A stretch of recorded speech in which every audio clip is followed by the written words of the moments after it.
Starke Verben. In der deutschen Sprache gibt es fast keine unregelmäßigen Verben. Das bedeutet aber nicht, dass alle anderen Verben immer 100% regelmäßig sind. Es gibt die sogenannten starken Verben. Dort wechselt der Vokal. In diesem Video erkläre ich dir, wann und welcher Vokal wechselt und wie du einen Vokalwechsel erkennen kannst.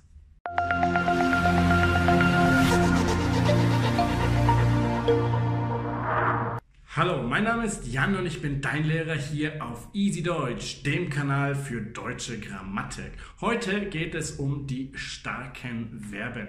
Das sind die Verben, die den Vokal wechseln, wenn sie konjugiert werden. Es geht hier hauptsächlich um die starken Verben im Präsens, denn in allen anderen Zeitformen bringt der Begriff starke Verben eigentlich überhaupt nichts, außer dich zu verwirren. Ich behandle in allen anderen Zeitformen die starken Verben einfach als unregelmäßige Verben, denn genau das sind sie da auch. Sie verfolgen keine genaue Regel, wann welches Verb den Vokal wechselt oder einfach stark ist. Deswegen es geht hier um das Präsens, denn da gibt es eine ganz einfache Erklärung, wann welcher Vokal wechselt. Und genau die zeige ich dir jetzt mit der Hilfe von meinem E-Book.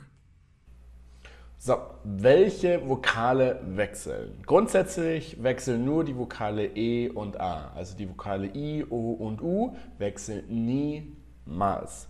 Du musst dich dementsprechend nur für E und A interessieren. Und E und A muss dann auch an zweiter Stelle im Verb stehen. Da zählt das Präfix nicht. Also hier aufpassen. Präfixe zählen nicht.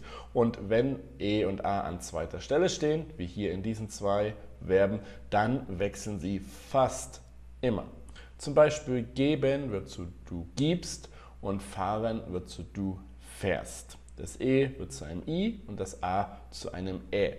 Wichtig dabei ist, hier ändert sich nicht die Endung. Die Endung bleibt gleich. Also die Endung ist nicht unregelmäßig.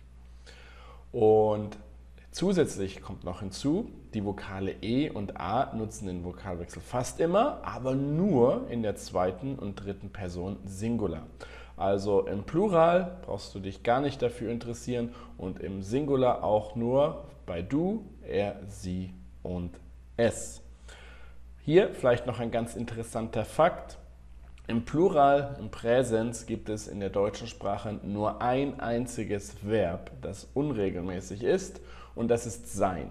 Ansonsten kannst du dir merken, im Plural ist immer alles regelmäßig.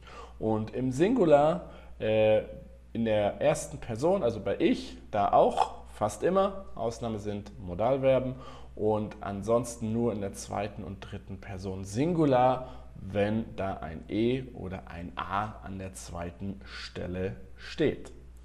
Und zu was wechselt das E und das A? Also E hat zwei Möglichkeiten, nämlich IE oder I, und A wechselt immer zu Ä. Hier nochmal ein paar Beispiele dazu. Sehen wird zu du siehst und er sie es sieht. Und helfen wird zu du hilfst und er sie es hilft. Schlafen wird zu du schläfst und er sie es schläft. Deine Frage jetzt sicher, woher weißt du, wann es IE ist und wann es nur das I ist? Das musst du leider wissen. Da gibt es keine grundsätzliche Regel dafür, leider, aber grundsätzlich ist das IE häufiger. Wenn du also keine Ahnung hast, nimm das IE oder einfach das, was besser klingt. Kleiner Hinweis nochmal, einfach um es zu verdeutlichen, die Erklärungen hier beziehen sich auf das Präsens, also nur im Präsens, also der Gegenwart. In allen anderen Zeitformen bietet sich die Bezeichnung starke Verben für mich einfach nicht an, da sie absolut gar keinen Mehrwert bietet. Ich bezeichne die offiziell auch dort als stark bezeichneten Verben immer als unregelmäßige Verben, da sie in der Regel sowieso keinen klaren Regeln folgen, wenn das nicht im Präsens ist. Dementsprechend kannst du sie genauso da in allen anderen Zeitformen auch ansehen. Das sind einfach unregelmäßige Verben, die musst du kennen, denn es gibt keine Regel, wie starke Verben in anderen Zeitformen funktionieren, die auch wirklich in der Mehrzahl der Fälle funktioniert.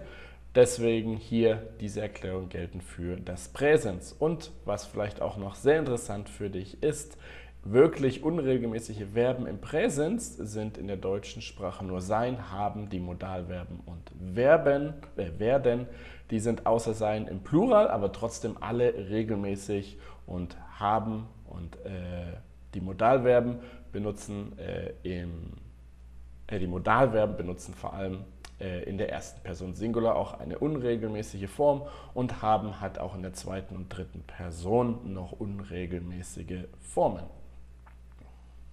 So, jetzt sollte dir klar sein, was starke Verben sind und wie sie funktionieren. Wenn dir das Video gefallen hat und du mich und meinen Kanal unterstützen möchtest, dann schau einfach mal in meinem Shop vorbei. Dort findest du jede Menge E-Books und auch Online-Kurse zur deutschen Grammatik, die dir dabei helfen, die deutsche Grammatik auf eine einfache und leicht verständliche Art und Weise zu verstehen. Und ansonsten hoffe ich, sehen wir uns morgen wieder zum nächsten Video. Da geht es um die Modalverben. Also bis dahin viel Spaß und Erfolg beim Deutschlernen.